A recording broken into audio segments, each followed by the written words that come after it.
What's up guys, and welcome back to the channel. I'm Chris, this is 4K Motoring, and today we've got another Corvette maintenance video. This one's gonna be a pretty simple fix.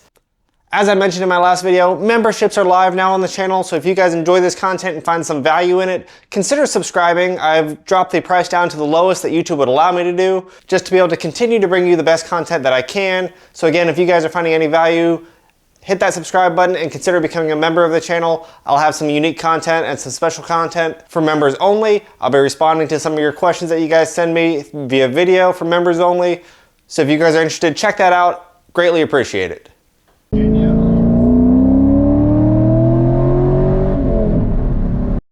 Okay, for the past couple months, one thing I've noticed in a Corvette, especially related to the HVAC system, was that in colder months, it became very difficult for me to have the correct temperature and defrost settings activated. And what I mean by that was that the temperature display on the interior HVAC unit for the exterior temperature was just very sporadic. It would go all over the place from like 13 degrees up to like 74 degrees and just anywhere in between. It seemed to not be able to consistently show a temperature and would never accurately reflect the temperature outside, which was problematic. Worse than that is when it was showing some of these low values, particularly things under 30 degrees, the car doesn't allow the AC compressor to be turned on when it's that cold outside. So if it thinks it's that cold outside, the HVAC compressor won't come on and it's blowing straight heat, which is annoying in warmer days, and on days that it actually rains and it's really humid, blowing heat only just fogs up all the windows instantly. You're not able to dry out the air because the compressor won't turn on.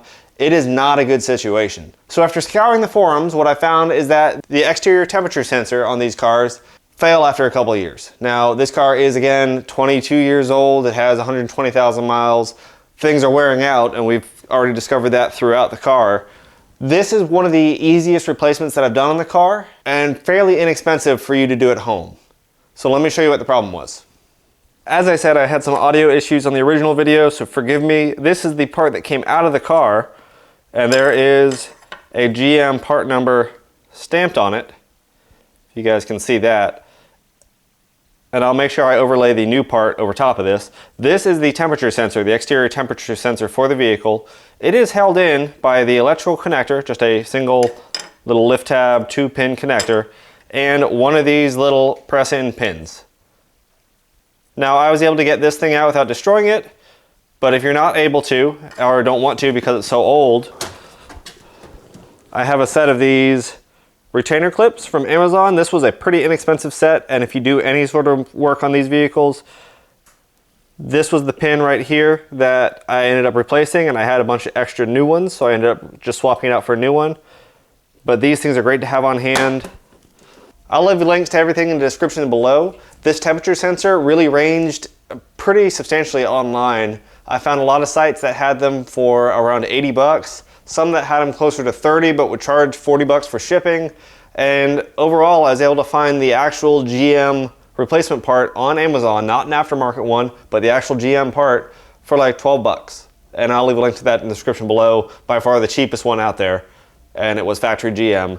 There are some aftermarket ones of these available. What I've learned of these little sensors, aftermarket's typically not the way to go. They generally don't produce the right readings, their voltages are a little bit off, and I would generally avoid that. So find an actual GM part and replace it. Again, I'll leave a link in the description below. This is a pretty easy job. So what we're looking for is under the hood of the car on the passenger side, and it's gonna be right out in front of the radiator on the passenger side near the frame rail. Probably easiest for me to show you guys towards the front of the car. Again, this is the passenger side. We can see our actual hood light clip there. And if we really get inside here, right down there, I'm gonna see if I can get you in with the camera. There it is. That is the exterior temperature sensor. You can see it is just a little clip on the back and a single circular push pin like I showed you holding the thing in. It can also be found from underneath the car, obviously not the electrical connector, but the actual pin itself, if I can get you under here, is right there. So you actually have access to the bottom of this push pin. You can push out if you needed to, and the actual sensor just sticks right through there. So whether you're pushing this out or pulling it in from the top, that's all we need to do this swap. So from the front of the car, if you just reach down, you can unclip this thing and just get the electrical connector off the back. That's going to pull straight out towards the passenger side. You can either push on this pin, the one that came out, push that up from the bottom. Again, it has all these little plastic flares on it that just flex out of the way, so it requires just a little bit of force that will move. You can either just press that up from the bottom, or as I did, I used one of these trim removal tools. Looks just like that, just to get up underneath it from the top side, from inside the hood, and just pull it up. Either one will work, so just choose your favorite. No disassembly is required to reinstall this thing. All it takes is placing the new one back in that hole. Again, you should be able to see it under the car. Then we're going to take our replacement plug, press it in from the top, secure it down, put the electrical connector in, and it's that simple. No additional tools are required, no other disassemblies required. It's really not helpful to disassemble or remove any other panels. This is just that simple. I will say that I'm not sure with the factory air box how big that is, if that would get in the way, but at least with this system here, this cold air intake, very easy just to work around it.